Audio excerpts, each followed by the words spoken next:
উত্তরায় প্রকাশ্যে দম্পতিকে কোপানোর video viral, আটক 2।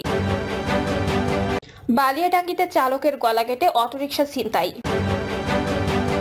শেখ হাসিনার নেতৃত্বে আওয়ামী লীগ মাথা তুলতে পারবে না বলছেন কাদের সিদ্দিকী। এবং সর্বশেষ জানাবো, সংস্কার না হলে আমরা কোন তিমিরে থাকবো সেটা ভাবুন, সমাজ কল্যাণ উপদেষ্টা। শুনছিলেন সংবাদ শিরোনাম, এবারে বিস্তারিত। উত্তরায় প্রকাশ্যে দম্পতিকে কোপানোর ভিডিও ভাইরাল, আটক 2।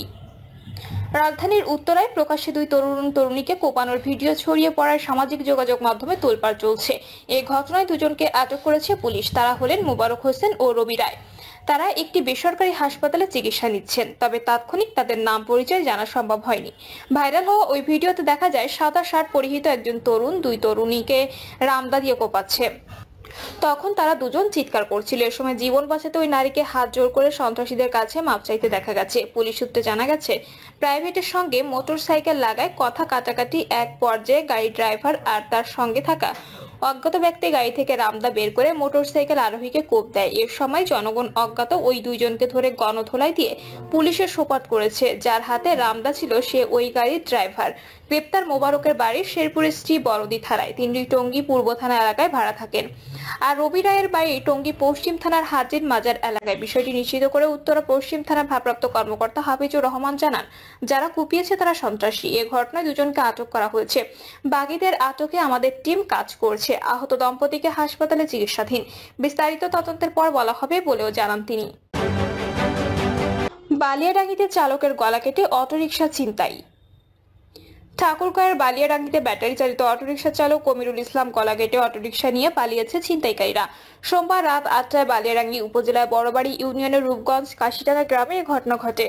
আহত অটো চালক কমিরুল একই ইউনিয়নের সর্বমঙ্গলা গ্রামের সিরাজ উদ্দিনের ছেলে। একই সময়ে বালিয়াডাঙ্গি চৌরাস্তায় জনতার কাছে আটক হয়েছে একটি অটোরিকশা, তবে অটো ছিনতাইকারীকে আটক করতে পারেনি। স্থানীয় ইউপি সদস্য আশরাফুল ইসলাম বলেন, কয়েকজন ছিনতাইকারী কমিরুলের অটো ভাড়া করে লাহিড়িতে, সেখান থেকে বড়বাড়ি ইউনিয়নের রূপগঞ্জ কাশিটাঙ্গা এলাকায় অটো চালক কমিরুলের আংশিক গলা কেটে পালিয়েছে ছিনতাইকারী। পরে পথচারীরা কমিরুল দেখতে পেয়ে বালিয়াডাঙ্গি উপজেলা স্বাস্থ্য কমপ্লেক্সে নিয়ে যায়। স্থানীয়রা জানান, বালিয়াডাঙ্গি হাসপাতাল অটো চালক কমিরুলের অবস্থার অবনতি হলে ঠাকুরগাঁও সদর আধুনিক হাসপাতালে পাঠানো হয়।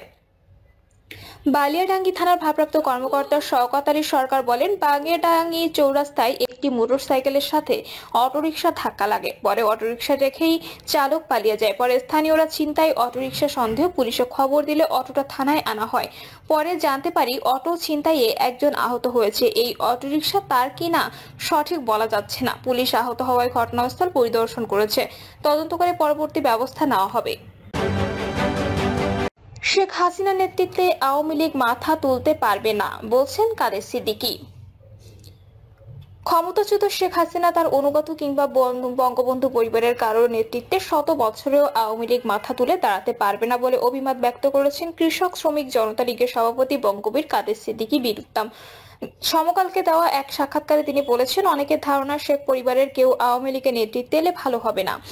না, তেমন মনে হয় না, সেটি হবে না। বাংলাদেশে আর কখনো আওয়ামী লীগের রাজনীতি ওই পরিবারের নেতৃত্বে কাজে আসবে না। তবে কেন্দ্র থেকে তৃণমূল অর্থাৎ সব পর্যায়ে কর্মীর পছন্দের নেতৃত্ব যদি আপনা আপনি উঠে আসে, সেই নেতৃত্বে জনতা লীগ নতুন করে মাথা উঁচু করে অবশ্যই দাঁড়াতে পারে। সেই নেতৃত্ব নিয়ে বিরোধ থাকতে পারে, কিন্তু হুজুর, মাওলানা ভাসানী, শামসুল হক, হোসেন শহীদ সোহরাওয়ার্দী, বঙ্গবন্ধু শেখ মুজিবের জনতার দল হিসেবে আওয়ামী লীগ অবশ্যই এগিয়ে যাবে। কাদের সিদ্দিকী বলেছেন, আওয়ামী লীগের কিছু কিছু লোক ভাবছেন 2-1 মাস পরেই দেশে চলে আসবেন শেখ হাসিনা। এটি হতেও পারে, দুনিয়াতে এরকম অনেক কিছুই হয়। আমার কাছে এটি 16 আনায় ভোগাস মনে হয়। অন্য কোনো দেশ হাসিনাকে আমার দেশের সরকার প্রধান বানিয়ে দিতে পারে, এটি এখন আমি বিশ্বাস করি না। শেখ হাসিনা কি আর কখনো রাজনীতিতে ফিরে আসতে পারবেন? এই প্রশ্নের জবাবে কাদের সিদ্দিকী বলেছেন, অন্যায় স্বীকার এবং ক্ষমা প্রার্থনা করে সংশোধিত হলে আবার রাজনীতি হয়তো ফিরে আসতেও পারবেন শেখ হাসিনা। সেজন্য তাকে এক দীর্ঘ পথ পাড়ি দিতে হবে। আমাদের অনেকের মতে জেল জুলুমও সহ্য করতে হতে পারে। সে সময় দয়াময় আল্লাহ তাকে দেবেন কিনা জানি না।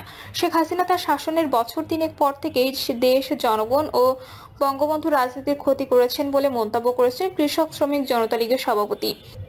এ কারণে তিনি আওয়ামী লীগ ছেড়ে বেরিয়ে এসেছেন বলে জানিয়েছেন। তার স্পষ্ট কথা, আমার বোনের ভুলের জন্যই আজ আমরা একটা নিগৃহীত, অপমানিত ও লাঞ্ছিত। দীর্ঘ প্রায় 16 বছরের শাসন ক্ষমতায় থাকাকালে তার উচিত ছিল বঙ্গবন্ধুকে আরো প্রিয় করে তোলা, মানুষের কাছে ছড়িয়ে দেওয়া।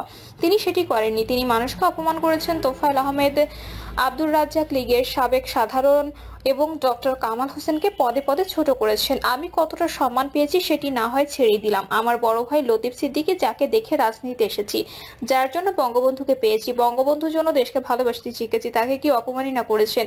আওয়ামী লীগের নেতৃত্ব নিতে বলা হলে সেটি গ্রহণ করবেন কিনা, এই প্রশ্নের উত্তরে বঙ্গবন্ধু আব্দুল কাদের সিদ্দিকী বলেছেন, আমি আগ বাড়িয়ে জীবনে কোনোদিন কোনো কথা বলিনি। আমি কারো কাছ থেকে কোনো দয়া নিতে চাই না, তবে আমি মানুষের কাছ থেকে কখনোই মুখ ফিরাইনি, কখনো ফেরাবো না। মানুষের পক্ষেই থাকবো আমি। বর্তমান সরকার দেশের বর্তমান পরিস্থিতি সামাল দিতে পারছে না বলেও মন্তব্য করেছেন কাদের সিদ্দিকী। তিনি বলেছেন, প্রধান উপদেষ্টা ডক্টর মোহাম্মদ ইউনূসের সঙ্গে আমার খুবই ভালো সম্পর্ক। তিনি যে রাজনীতিতে এতটা কাঁচা তা জানতাম না। কৃষক শ্রমিক জনতা লীগের সভাপতি আরো বলেছেন, বৈষম্য বিরোধী ছাত্ররা যদি ঠিক পথে না থাকে তাহলে তাদের ভবিষ্যৎ খারাপ হবে। তাদের ভুল পথে চালানোর চেষ্টা হচ্ছে। কাদের সিদ্দিকী বলেছেন, মুক্তিযুদ্ধে তাদের অপরাধ স্বীকার না করলে জামায়াতে ইসলামীকে মেনে নেওয়ার কোনো সুযোগ নেই। বাংলাদেশের মানুষের কাছে ক্ষমা প্রার্থনা না করে কোনোদিনই শাসন ক্ষমতায় যেতে পারবে না জামায়াত ইসলামী। সংস্কার না হলে আমরা কোন তিমিরে থাকবো সেটা ভাবুন, বলছেন সমাজ কল্যাণ উপদেষ্টা। কিছু প্রয়োজনীয় সংস্কারের জন্য সরকারকে সময় দেওয়ার আহ্বান জানিয়ে সমাজ কল্যাণ মন্ত্রণালয় এবং মহিলা ও শিশু বিষয়ক মন্ত্রণালয়ের উপদেষ্টা শারমিন এস মুর্শিদ বলেছেন, সংস্কার না হলে আমরা কোন তিমিরে থাকবো সেটা ভাবুন।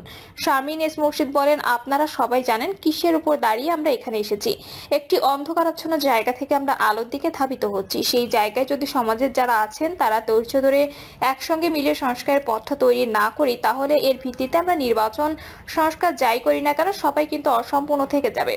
প্রতিটি কাজের যুক্তির জায়গা থেকে, বিজ্ঞানের জায়গা থেকে একটি ন্যূনতম সময় না পেলে এটি করা যায় না। সেই জায়গা থেকে সরকারকে সময়টুকু দিতে হবে। সেটা যদি দেওয়া যায় তাহলে কিছু প্রয়োজনীয় সংস্কার হবে।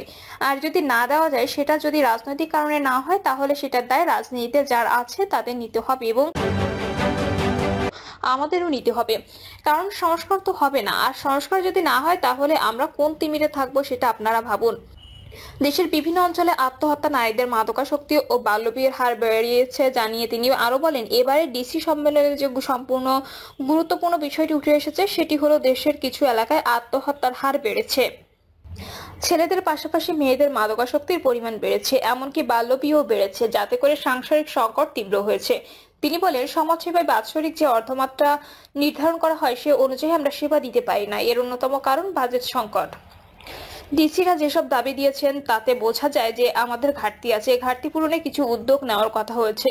আর এসব সমস্যা সমাধানে আরো প্রয়োজন এভিডেন্সমূলক তথ্য। গবেষণা চর্চা না থাকায় গবেষণালব্ধ তথ্য আমাদের কাছে কম রয়েছে। কারণ আত্মহত্যাগুলো যে হচ্ছে কেন